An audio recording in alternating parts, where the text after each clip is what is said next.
Во Владикавказе открылась первая молодежная бизнес-школа. Ее создатели – Центр делового развития и некоммерческая организация «Социальные стратегии». В проекте уже участвует порядка 120 человек. В основном это студенты республиканских вузов. Критерий отбора всего один – желание к саморазвитию. Педагоги научат активистов из простой идеи сделать бизнес-план и покажут, как правильно оформить и реализовать проект. После прохождения курса ребята получат сертификаты, которые в дальнейшем станут дополнением к их резюме. Основные занятия проводят специалисты нашего Центра делового развития и автономной некоммерческой организации «Социальные стратегии». Это сертифицированные бизнес-тренеры, это тренеры международного уровня. Кроме того, мы будем на наши занятия приглашать ведущих предпринимателей нашей республики. Будут приглашены люди, которые занимаются управлением предпринимательской деятельностью. Мы будем приглашать представителей госорганов, которые занимаются и поддержкой предпринимательства.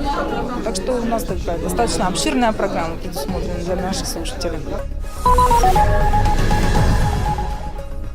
Фестиваль детского художественного творчества «Диалог культур» завершился в Северной Осетии. В рамках мероприятия участники посетили круглые столы, мастерские художников, пообщались с деятелями искусств Северной Осетии. Основной целью фестиваля организаторы называют сохранение лучших традиций национального этноса и развитие творческих связей между регионами СКФО. В рамках форума также прошел конкурс изобразительного искусства «Астинская лира», на котором было представлено более 100 работ. Победителей в номинации «Живопись», «Рисунок», «Композиции» наградили специальными призами и грамотами.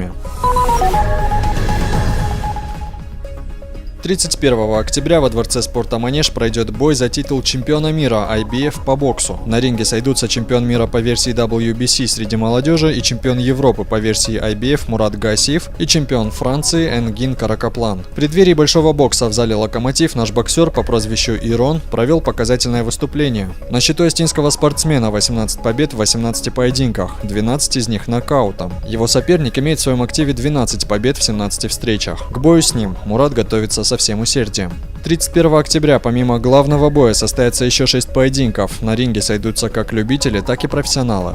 Я, конечно же, жду от себя победы, хорошего боя.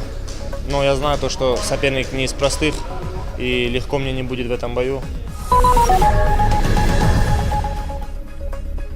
Калининградские художники привезли в Северную Осетию необычную выставку. Этот творческий проект отличается от привычных зрителю образов. Вместо кистей и красок – видеокамера. Вместо холста – компьютер. Современная выставка Made in Калининград уже демонстрировалась во многих странах Европы. Теперь перенять новаторские идеи пришли и наши художники. В Северной Осетии выставка продлится до 15 ноября. Кураторы экспозиции намерены представить инновационные работы во всех северокавказских республиках.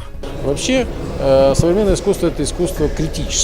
Оно прежде всего должно так или иначе наталкивать нас на мысль, почему так. Любовь русского парня и украинской девушки. Ответ владикавказских артистов событиям на юго-востоке Украины. На сцене Русского театра состоялась премьера спектакля «Шельменко-денщик». Сюжет типичен для европейских водевилей, только перенесен на злободневную почву. Чувство здесь ломает все преграды, а песни и пляски устанавливают мир. Показать, что братские народы не могут быть врагами – основная идея пьесы. Этот спектакль рождался именно на этой вот волне, чтобы доказать, что мы никогда в жизни не оставим Украину в стороне, никогда в жизни не скажем, что они наши враги. Это кощунство.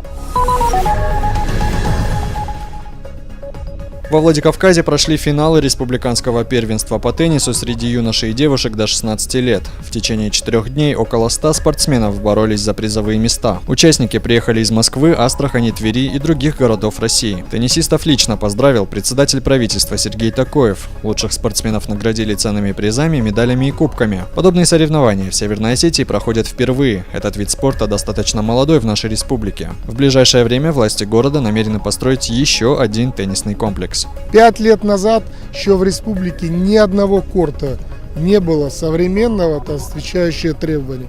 Было поручение главы республики непосредственно, и мы эту задачу постарались выполнить. Юные владикавказские футболисты продолжают бороться за право выхода в финальную стадию первенства России по футболу. Астинские барсы, не имеющие поражений, сыграли очередные матчи зоны Юг. Первый на выезде наша команда провела с коллективом из Махачкалы. В волевой борьбе удалось завоевать только 1 очко, добившись гостевой ничьи. А вот в домашней игре с Краснодаром барсы уступили впервые в сезоне. В очень сложной и вязкой игре наша команда пропустила 4 безответных мяча, сохранив, однако, шансы на выход в финальную часть. Ребята уступили, конечно, но играли хорошо, конечно.